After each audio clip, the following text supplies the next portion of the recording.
Welcome to the third dimension.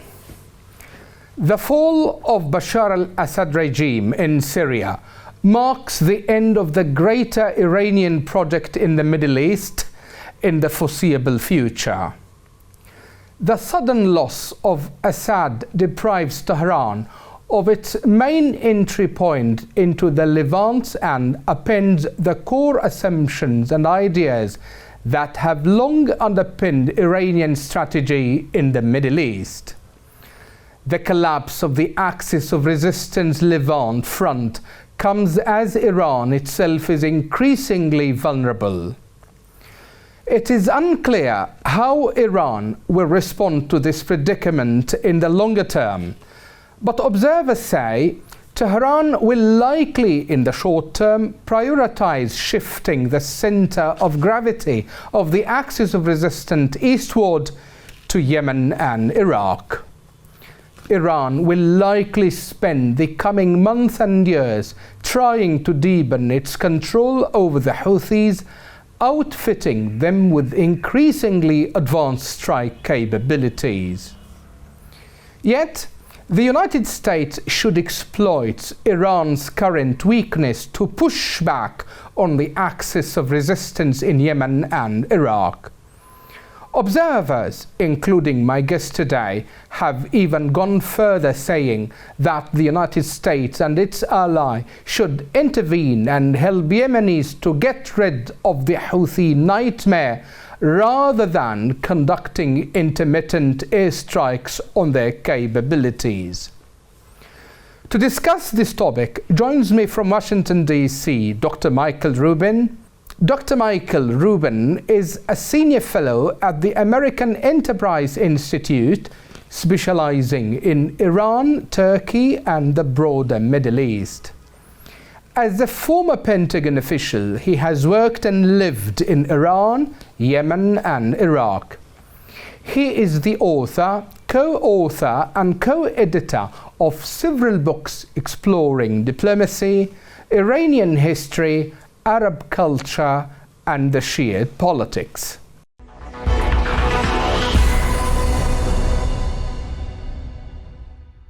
Dr. Michael, welcome to the program. Having me. Okay. Now, if we just start straight away from the fall of Assad and its implications for the Iranian project in the Middle East, simply, what does Bashar al-Assad's ouster mean for Iran? Well, Bashar al-Assad's ouster shows just how vulnerable Iran really is. They may bluster, but there's no longer as much substance behind the bluster.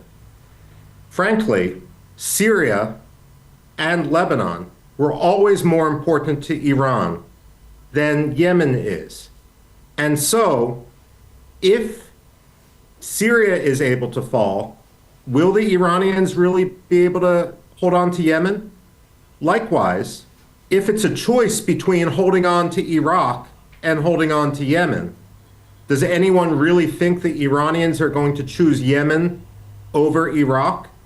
There's a lot of opportunities, and it's not just the fall of Syria. It's also the election of President Donald Trump, who will take a very different attitude towards the region and frankly towards Saudi Arabia than did President Joe Biden. And this will actually encourage Saudi Arabia perhaps to once again be more active in a desire to defeat the Houthis. Okay, so as you have just raised it now, Dr. Michael, that Iran might shift the gravity of the axis of resistance to Yemen and Iraq, and if we keep it to Yemen, okay, yeah. Dr. Michael, okay, the Houthis, according to observers, okay, are the only Iranian proxy now capable of disrupting commercial shipping in the Red Sea and the Gulf of Aden and presenting a threat to the United States in the region. Do you agree with that analysis? I agree that that has been the case over the last 4 or more years. The only footnote, however, is for the Houthis to be able to achieve this position, they need to be able to acquire ever more sophisticated Iranian weaponry. There's three ways to do that. One is by air through Sana'a International Airport. The second is through the port of Hodeidah. And the third is across from Yemen. I'm sorry, from Oman. The issue then becomes, is it possible to strangle the Iranian supply routes? It's a lot more possible to strangle the supply routes going into Yemen than it would be those going into Iraq. Okay. Now, again, the debate is always on the Houthis, Mr. Rubin, okay? And you know that by next January, what we call US-UK airstrike campaign will mark the first anniversary. Okay. Now, the question is, after 1 year of this continuing US-UK campaign on Houthi, what we call military capabilities, Houthis are still surviving and posing a threat to the Red Sea. What is your assessment to this campaign? I agree with what you are saying. And there's a saying in American English, at least, whack-a-mole, in which you go after one target and then you just, the adversary, the Houthis, will just shift their operations someplace else. And so it's a constant series of strikes without ever achieving the objective. That said, I do believe now that there is going to be greater appetite in order to make this campaign more robust, not simply militarily, but by drying up the Houthi resources. First and foremost, the port of Hodeidah. Let's admit it, the Stockholm Agreement hasn't worked. The Houthis are profiting off the United Nations. Some other administrations may have been happy with the status quo. After all, it avoided a more immediate fight. But I do suspect that the Houthi days in Hodeidah are very much numbered, and that is going to impact their ability to survive and to resupply after these airstrikes. Okay.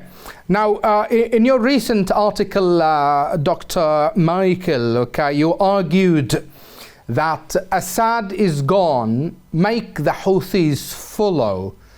The question is, can the West do that, or are we over-ambitious to do that? Look, the West would be over-ambitious to do it by itself. Ultimately, the job is going to be among the Yemenis themselves. But make no mistake, the Houthis are no more popular among Yemenis than Bashar al-Assad was among Syrians. Most Yemenis are just looking for an opportunity, a sign that they can take on the Houthis and that they will be supported. For the last several years, unfortunately, the Saudis have sought quiet rather than victory. They've sought to appease the Houthis to some extent because they didn't think they had the United States backing. That will change, and therefore I think the time is coming where if the Yemenis in Sana'a itself rise up, we can drive the Houthis back to Sada, or perhaps even further. Okay. And again, in your one of your recent books, okay, you talked about the 7 pillars of you talked about the roots of the conflicts in Middle East. Okay, reflecting on the 7 pillars, Dr. Michael, okay, don't you think that the United States underestimated the Houthi threat? Absolutely, the United States underestimated the Houthi threat. But what my complaint is with the United States is too often we snatch defeat from the jaws of victory. The Houthis were able to fill a vacuum, but they never were able to achieve legitimacy themselves, full legitimacy. They had to rely on Iran.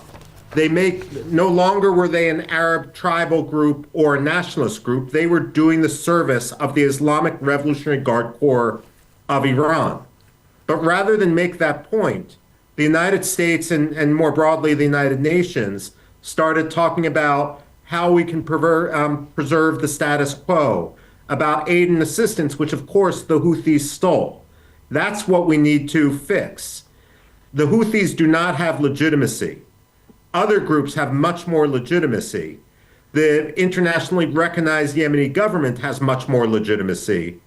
We just need to stop preventing them from doing their job. And at the same time, if I may, we've got to allow the groups within the Presidential Transitional Council, the coalition, that actually have legitimacy, rather than those like Isla, which do more harm than good, to actually get the job done. We've got to stop promoting groups which are corrosive to the broader mission of freeing Yemen from the Houthi menace.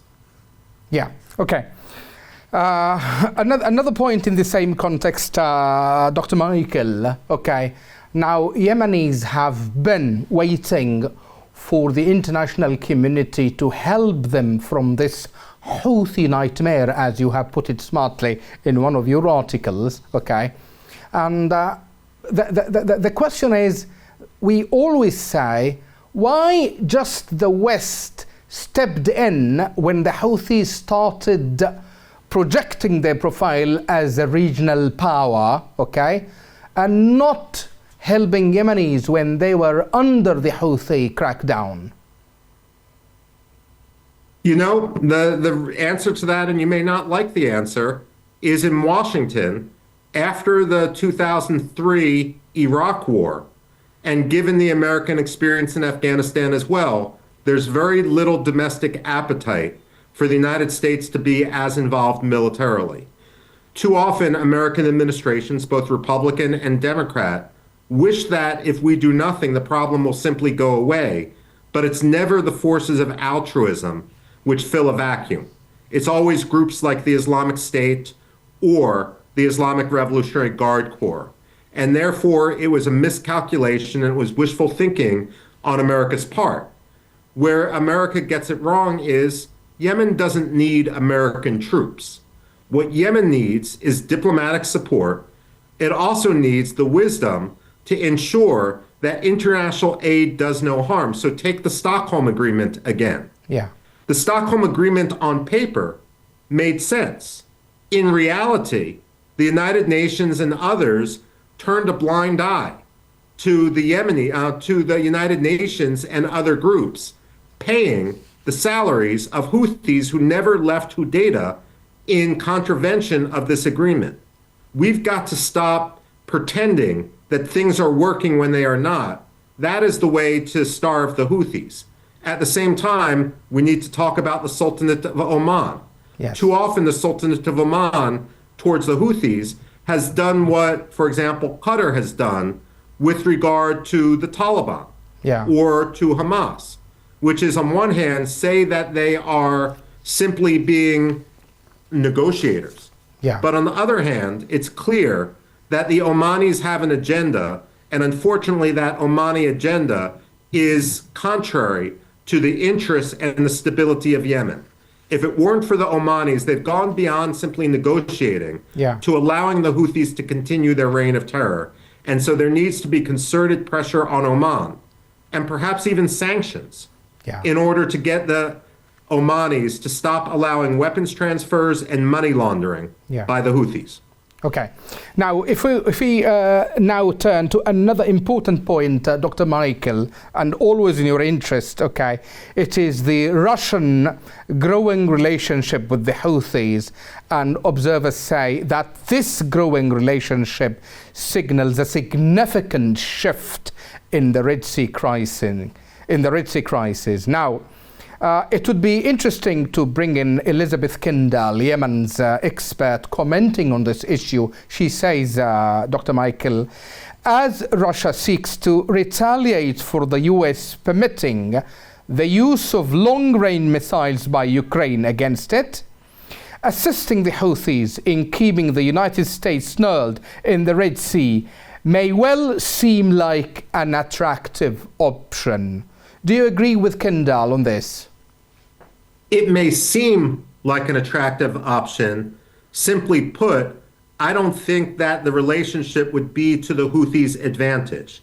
What the Russians want is actually more people to help them fight in Ukraine. The Russians don't have the ability to send many weapons abroad simply because the Russians need them at home. And that's going to be highlighted also by the Russian loss of Syria itself. So yes, in theory, that might seem right. In reality, it may not be so right. And at the same time, the Russians also need to transit the Bab al-Mandab and the Suez Canal. Now, there are other options rather than what the United States has been doing with its Navy. Just 120, 150 kilometers away from Yemen is the port of Berbera in Somaliland. Yes. And operations led from the port of Berbera could do as much to secure the Bab al-Mandab than any aircraft carrier could. I expect, and we've seen this in the American reporting, that the United States is going to take a much more positive attitude towards Somaliland during the Trump administration. And a lot of that is because of the United States' desire to utilize the port of Berbera for some of these operations to help free navigation and allow normal traffic again to flow not only through the Bab al-Mandab, but also through the Suez Canal. Okay. Now, as you've just mentioned, Somalia and the Horn of Africa, Dr. Michael, within our debate is also, they say, that Iran is also desperately looking for a new proxy, and Iran finds that in the Somali Shabab terrorist group, and they may use the Houthis at what we call a connecting tissue. To what extent that assumption stands valid? Well, it's important to recognize from an Iranian perspective, they're not just a Shiite power, they're an Islamic power. And therefore, they have no problem reaching out to militant Sunni Islamist groups. That explains their relationship in the past with the Muslim Brotherhood, and it could explain their ability to operate with al-Shabaab in Somalia. That said, I think they're rather late to the game. First of all, Turkey, frankly, is already operating with al-Shabaab. Second of all, the United Arab Emirates is in the region. And third of all, throughout this entire problem, the Somalilanders in the northern third of Somalia have successfully stopped weapon smuggling and kept their territory secure. And therefore, what the Iranians may try further down in the Horn of Africa may not actually have the operational impact which perhaps some in the Islamic Revolutionary Guard Corps hope it would. If we turn to the US foreign policy approach towards the Yemen and Houthis, Trump will make his historic comeback to the White House in less than 37 days from now. In your opinion, how would Donald Trump approach the Houthis? Number one, Donald Trump does not want to use the U.S. military abroad in combat. So we need to recognize that. But Donald Trump recognizes that he also doesn't need to be a brake on other countries in the region. His whole philosophy is that other countries need to pull their weight. And therefore, while the Biden administration, and frankly the Obama administration as well, wanted to punish Crown Prince Mohammed bin Salman for actions in Yemen, I think that Donald Trump would actually encourage the Saudis to take much more robust action. He would encourage the Emiratis. Remember, the victims of the Houthis have not only been Yemenis. There have been more than 1,000 missile attacks and drone attacks into Saudi Arabia and the United Arab Emirates against often civilian targets. Yeah. And therefore, Donald Trump is going to listen to the leaders of the Kingdom of Saudi Arabia and the United Arab Emirates. When it comes to sanctions, we've seen that Donald Trump is willing to use sanctions. And while I said at the beginning that perhaps he doesn't want US troops in combat, what the Iranians learned the hard way with the death of General Qasem Soleimani is you can never predict Donald Trump. And perhaps if he sees an opportunity to go after the leadership of the Houthis. Put it this way.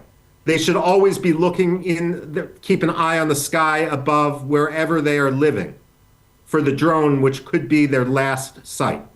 Okay.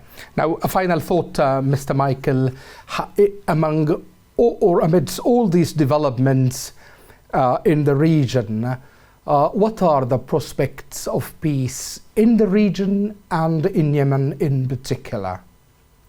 Look, I think the prospects of peace are actually greater than they may seem, simply because Hezbollah is more or less eviscerated. Bashar al-Assad is gone. Frankly, I see Turkey as a problem in the future. But the old order is changing. It's almost like we're in 1979 again. And Yemen, already, especially in the south of Yemen, has shown its capacity to stabilize and to govern itself. Yemenis are exhausted from this war that has been imposed on them by Yemenis, all Yemenis, by the way, Dr. Michael. And the Houthis. Yemenis, all Yes. Yemenis, south and north, by the way. Absolutely. They're exhausted. Yeah. No, I agree. But what I'm saying is what we've seen where the Houthis aren't is a capacity to govern, and that can apply just as easily to Sana'a as it does to Aden. You're absolutely correct. Yeah. Okay. With that remark, we come to the end of this interview, Dr. Michael. Thank you so much for your time and insights, and thank you for talking to Yemen Today TV. Thank you.